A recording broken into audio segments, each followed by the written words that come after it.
find that interesting. But look at what it says in James chapter 1 and verse 2. It says, "My brethren, count it all joy when ye fall into diverse temptations, knowing this is the trying of your faith worketh patience. But let patience have a perfect work, that ye may be perfect and entire, wanting nothing."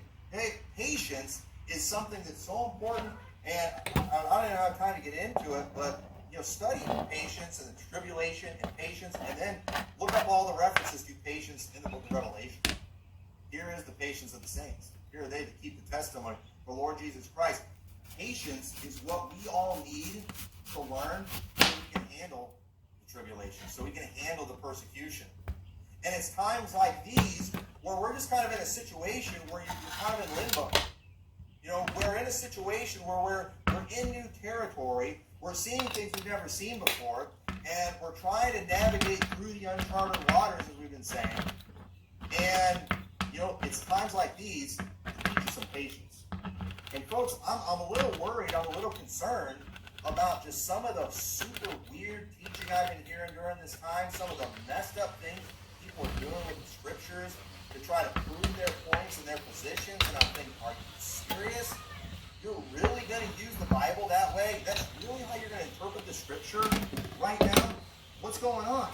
Are these people unsaved? Are they heretics? No, but you know what they are revealing? They're revealing their hearts. They're revealing that they don't know the scriptures real well. They're revealing that they have selfish motives and attitudes. And it's time, and it's because it's the times like this when you're going through those new waters that reveal the truth, because people don't know how to just repeat back facts of what they're supposed to do.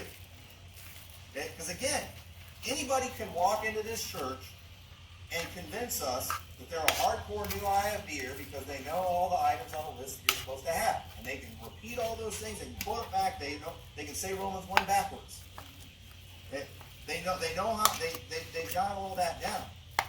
But now here we are in a new situation, and people are losing their minds right now because they're seeing so many different pastors doing so many different things. And so it's like, I don't know how to repeat back these facts. And so what are they doing?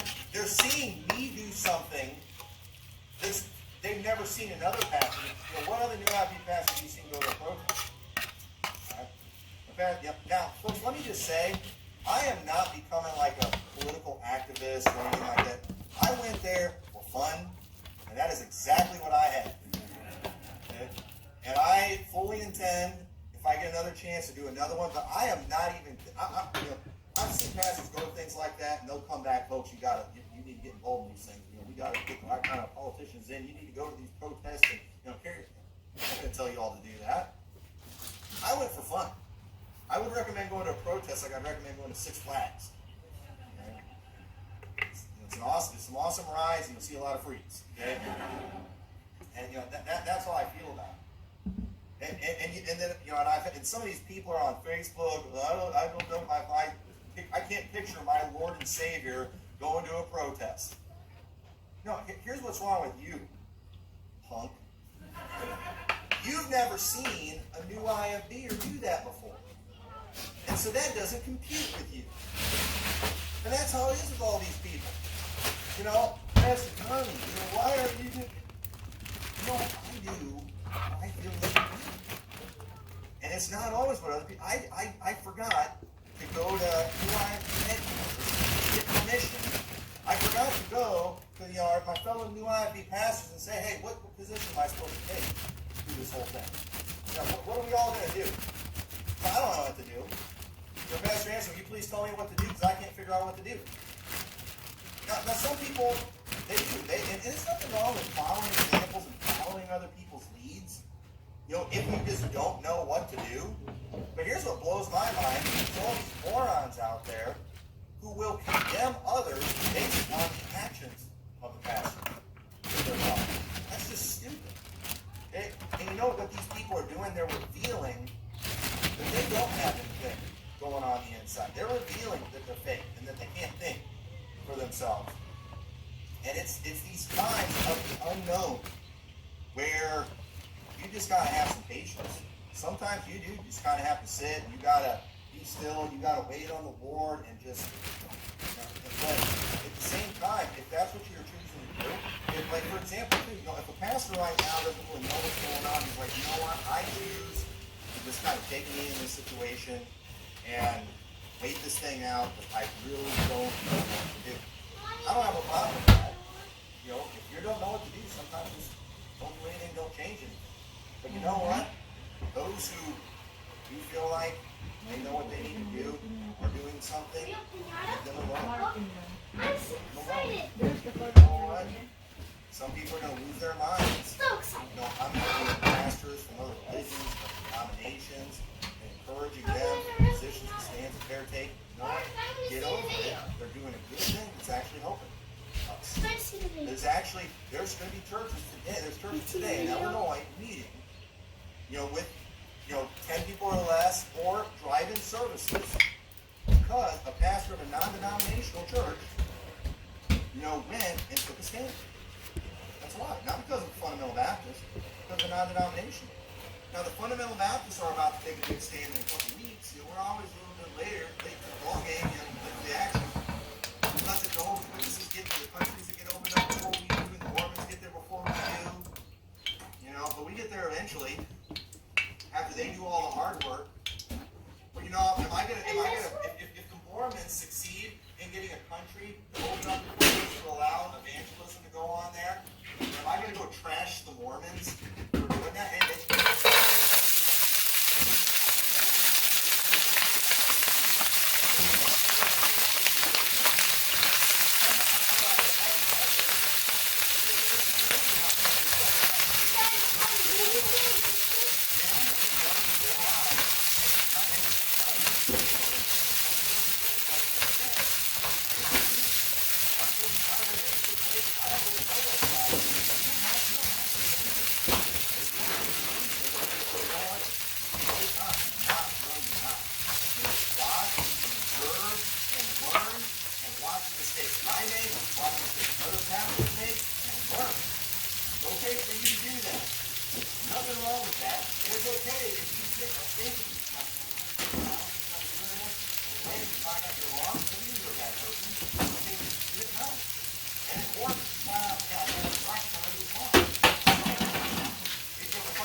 Many people will. Those who are the real deal, they're going to get through this thing. When this thing is over, they're going to be back, and they're going to be like nothing ever happened, but some people are going to wither out, and they're going to die out in this thing. And that's just the way it is. It's not what we wanted to happen, but it's the way they really work. And this just revealed it. That's all there is to it. So, to me, this whole pandemic thing, it has revealed just how important the assembly is. You got all these morons online. Why can't you just do live stream? It's not the same. And you all know that. It's not the same. Thank God for live stream. It's a help. But it's not the same thing. We need each other. It's important. So, Christians, they should be able to go weeks, months, or even years without church. They should be able to maintain a walk with God and then get right back in when the opportunity comes. But I have to either. They should. And the truth is, too, what? Like, people love talking about pastoral qualifications because everybody knows how to count to two. But you really probably one of the most important ones, the main ones, I think, that can qualify people. Turn over to 1 Timothy chapter 3 and verse 3. Now, this one doesn't get mentioned too much because, it's not simple enough where you can just count two. You actually have to think. You actually have to have observed. You can't just go on a website and look at the picture of the pastor and his family and count the kids. You know, it actually requires that somebody has actually observed somebody, which is how it should always be. But don't get me going on that. But 1 Timothy 3:3 says, not given to wine, no striker, not greedy, filthy lucre, but patient. But patient. Okay? And so we don't have time to go to all the scriptures on it, but what is it that reveals patience? It's tribulation. It's trials. Watch people, how they handle the difficult times. I mean, right now, anybody who has a desire to be a bishop, this is a great opportunity to prove yourself. All right, here we are in a spiritual family. Here we're going through difficult times. Are you going to be able to handle it? What's going to happen? And we're seeing that quite often where guys are getting put in the ministry, and then what happens? The hard time comes, and then they prove that they're frauds, they prove that they're no good, they prove they're slime balls. You know what? That's why it's great if you've been able to endure some fires beforehand, because then a pastor or somebody who would ordain you can actually, you're actually getting a track record. You say, this person, they were faithful during a really difficult time. You know, when all these terrible things are going on, I mean, they did the right thing, they were faithful, they were patient, they didn't do anything weird. You know, these are good things. You know, and so this is a great opportunity for many people. But so God uses the times of waiting and the unknown to develop our patience during times like this. But God also, and it's a way too of his truth, because so a lot of people are going to go through those times, and they're going to reveal it through this whole thing. Now, what are we all going to do? I don't know what to do. Pastor Anson, will you please tell me what to do, because I can't figure out what to do. Now some people, they do. And there's nothing wrong with following examples and following other people's leads. You know, if you just don't know what to do. But here's what blows my mind. There's all these morons out there who will condemn others based on the actions of the pastor that they're following. That's just stupid. Okay? And you know what these people are doing? They're revealing that they don't. I forgot to go to my fellow new IFB pastors and say, hey, what position am I supposed to take? They can't figure out what to do.